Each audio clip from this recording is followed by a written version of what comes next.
এই অর্জন রক্ষা করার জন্যে সবচেয়ে যেটা দরকার ব্যক্তি চরিত্রকে সংস্কার করা। প্রত্যেকটি মানুষ আরেকটি মানুষ ভালো হবে সেই জন্য অপেক্ষা করতে থাকে, এবং এই জন্য এই জাতির কোনো পরিবর্তন হয়নি। 71-90-এর পর 24 এসেছে শুধু এই চারিত্রিক দুর্বলতার কারণে। প্রত্যেকটি ব্যক্তি আত্মজিজ্ঞাসার জায়গায় নিজে সারাদিন কি করছেন প্রশ্ন করবেন নিজেকে। একটা মানুষের ত্রুটি থাকবে তাতে সমস্যা নেই, কিন্তু ত্রুটি থেকে মুক্ত হওয়ার অঙ্গীকার থাকা খুব জরুরি। আর এইবারের অর্জন যদি ধরে রাখতে হয়, বৈচিত্র্যের নামে আমি প্রায়ই বলি বিভাজন এই জাতির যেটা বৈশিষ্ট্য হয়ে গেছে সেটা থেকে বের হয়ে আসতে হবে।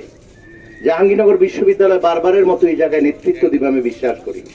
আপনারা জানেন গত রাত 4টা পর্যন্ত সিন্ডিকেট সভা করে যারা ওই সময়ের সরকার দলীয় হামলাকারী ছিল, শিক্ষার্থী ছিল, তাদের ব্যাপারে ন্যায্য বিচারের চেষ্টা করেছে।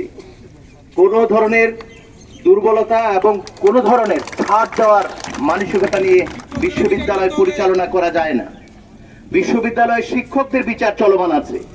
যারা নির্দোষ তারা নির্দোষ প্রমাণিত হবেন, কোনো ব্যক্তির চাপে কোনো ধরনের অবিচার করা হবে না।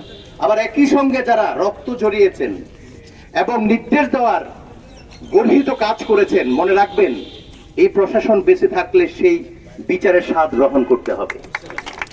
আমি সেই জন্য বলছি যারা আমার সাথে আজকে সংযুক্ত হয়েছেন, আমরা শুধু নয়, জাহাঙ্গীরনগর ওটা গোটা বাংলাদেশের কাছে একজন দর্শনের শিক্ষার্থী হিসেবে অনুরোধ, স্ববিরোধ মুক্ত হবেন। আপনি নিজে অন্যকে ভালো হতে বলবেন, কিন্তু নিজে যা করবেন তা সারাদিন প্রশ্নবিদ্ধ, তাহলে কিন্তু পরিবর্তন হবে না।